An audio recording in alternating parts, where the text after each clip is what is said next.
Indian ఆర్మీకి చెందిన తెలంగాణ, ఆంధ్రప్రదేశ్ రాష్ట్రాల మాజీ సైనికులు మేడ్చల్ జిల్లా పోచారంలో ఆత్మీయ సమ్మేళన కార్యక్రమాన్ని నిర్వహించారు. మద్రాస్ రెజిమెంటర్లో పనిచేసిన ఈ తెలుగు రాష్ట్రాల మాజీ సైనికులు ఒకే చోట కలిసి వారి జ్ఞాపకాలను నెవరవేసుకున్నారు. ఈ సందర్భంగా వారు మాట్లాడుతూ మాజీ సైనికులను తెలుగు రాష్ట్ర ప్రభుత్వాలు గుర్తించాలని, ప్రభుత్వం అన్ని సెక్టార్ జాబ్లలో ఇప్పుడున్న రిజర్వేషన్ కంటే మరింతగా పెంచాలన్నారు. మాజీ సైనికులు ఇవ్వాల్సిన 5 ఎకరాల భూమిని గత 10 ఏళ్లుగా అమలు అవుతలేవని అన్నారు.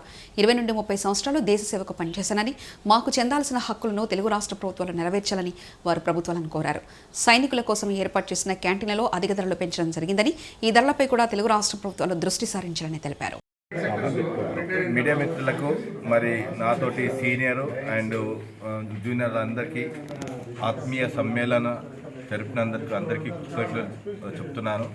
మేము ప్రతి యూనిట్లో మా మద్రాస్ రెజిమెంట్లో చాలా డిసిప్లిన్గా ఉంటాము. అదేవిధంగా బయట వచ్చిన తర్వాత కూడా ప్రతి ఒక్కరూ ప్రతి సెక్టర్లో సెలెక్ట్ అయ్యారు. అదేవిధంగా టీచర్స్ నుంచి, పంచాయతీ నుంచి, అదేవిధంగా పోలీస్ డిపార్ట్మెంట్లో, బ్యాంకింగ్, సివిల్లో కూడా మంచి ప్రైవేట్ సెక్టర్లో ఉన్నారు, బిజినెస్ చేస్తున్నారు, మంచి హోదాలో బిజినెస్ చేస్తున్నారు. అందరు సెట్ అయ్యిండ్రు. మా గణేష్ భగవాన్ కృప అనుకుంటున్నాం. మేమైతే ఇప్పటికైతే సంతోషంగా ఉన్నాం. మా విజ్ఞప్తి ఏంటంటే గవర్నమెంట్ మాకు ఇవ్వాల్సింది ఏంటంటే, ఇప్పుడు కొంతమందికి వేరే స్టేట్లో 10% రిజర్వేషన్ ఉంది. అదేవిధంగా మాకు ఏపీ, తెలంగాణలో రిజర్వేషన్ పెంచితే బాగుంటుందని మా ఉద్దేశం. మా పోలీసు వాళ్ళ కన్నా ఏ సెక్టర్ అయినా సరే మేము ఒక డిసిప్లిన్గా మాకు ఇచ్చిన టైం, మాకు ఇచ్చిన టాస్క్ను బట్టి మేము పూర్తిగా చేస్తారు. ఎందుకంటే ఆర్మీలో చేశాం కాబట్టి అదే పంచువాలిటీ ఉంటుంది కాబట్టి మాకు చేయడానికి మేము ముందుకుంటాం.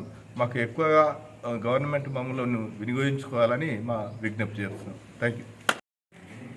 మాజీ సైనికులు, తెలంగాణ మరియు ఆంధ్రప్రదేశ్కు సంబంధించినటువంటి మాజీ సైనికులు ఈరోజు హైదరాబాద్లో అందరం కలవడం జరిగింది. అదేవిధంగా ఈ దేశం కోసం 20 సంవత్సరాల నుంచి 30 సంవత్సరాల వరకు ఇల్లు, వాకిలి, భార్య, పిల్లల్ని, తల్లి తండ్రులను, బంధుమిత్రులను అందరినీ కూడా వదిలేసి ఈ దేశం కోసం మేము కష్టపడి వచ్చిన తర్వాత ఇక్కడ ఉన్నటువంటి రాష్ట్ర ప్రభుత్వాలు మమ్మల్ని ఒక చిన్న చూపు చూడడం జరుగుతుంది. అన్నిట్లలో కూడా మాకు ఎలాంటి రిజర్వేషన్స్ ఇవ్వడం లేదు. 5 ఎకరాల భూమి మాకు ఉన్నటువంటి హక్కు, అది గత 10 సంవత్సరాల నుంచి కూడా ఒక్క మాజీ సైనికుడికి కూడా పొందలేదు. దయచేసి ఇప్పుడున్నటువంటి రాష్ట్ర ప్రభుత్వం మాకు ఇవ్వవలసిన హక్కులన్నీ ఇవ్వాలని కోరుతున్నాను. అదేవిధంగా ముఖ్యంగా ఏంటంటే, సడన్గా మాకు చెప్పకుండా, మాకేం తెలియకుండా కూడా సిఎస్డి క్యాంటీన్ సర్వీస్ డిపార్ట్మెంట్లో మొత్తం కూడా రేట్లు పెంచడం జరిగింది. దయచేసి ఈ 2 రాష్ట్ర ప్రభుత్వాలు మా యొక్క హక్కులను కాలరాస్తున్నారు. మాకు ఇవ్వవలసినటువంటి హక్కులను మొత్తం ఇవ్వవలసిందిగా కోరుతున్నాం. ప్రస్తుతం హైదరాబాద్లో నిర్వహిస్తున్న మా 4 Madras WLI Madras regiment get టుగెదర్కి వచ్చిన అందరికీ ధన్యవాదాలు. ఈరోజు ఇక్కడ మేమందరం చాలా సంవత్సరాల నుంచి గ్యాదర్ కావాలని అనుకొని ఇవాళ గ్యాదర్ అవ్వడం జరిగింది. మా యొక్క డిమాండ్ ప్రభుత్వంతో ఏంటంటే, ఇంతకుముందు ఎక్సర్విస్ మెన్కి 5 ఎకరాల ల్యాండ్ కానీ, వాళ్ళకి హౌస్ నిర్మించుకోవడానికి స్థలం, అదేవిధంగా రిటైర్మెంట్ అయిన తర్వాత గవర్నమెంట్ జాబ్లలో ఎవరైతే సెటిల్ అవుతారో వాళ్ళకి పే ప్రొటెక్షన్ అనే ఒక 95 జీవో ఉంది. దాన్ని అమలు చేయాలని చెప్పేసి మేము ప్రభుత్వాన్ని కోరుతున్నాం.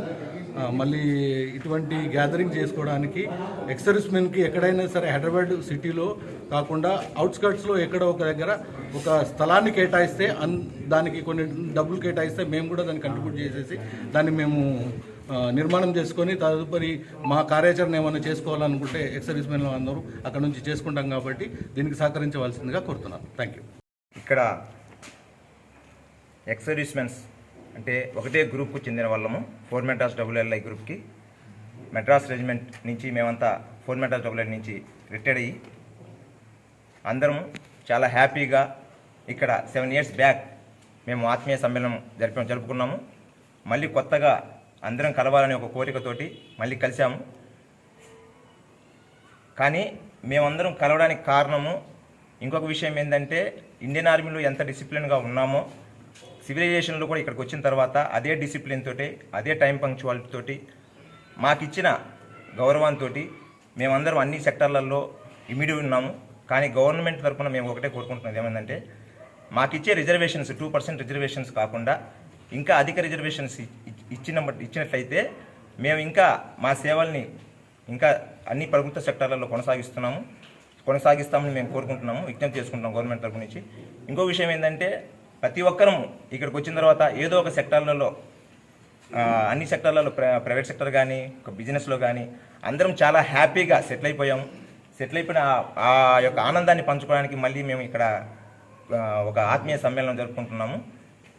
ఈ అవకాశాన్ని మీడియా మిత్రులు కూడా మీరు అందరూ షేర్ చేసుకున్నందుకు కృతజ్ఞతలు జరుపుకుంటూ సెలవు తీసుకుంటున్నాం.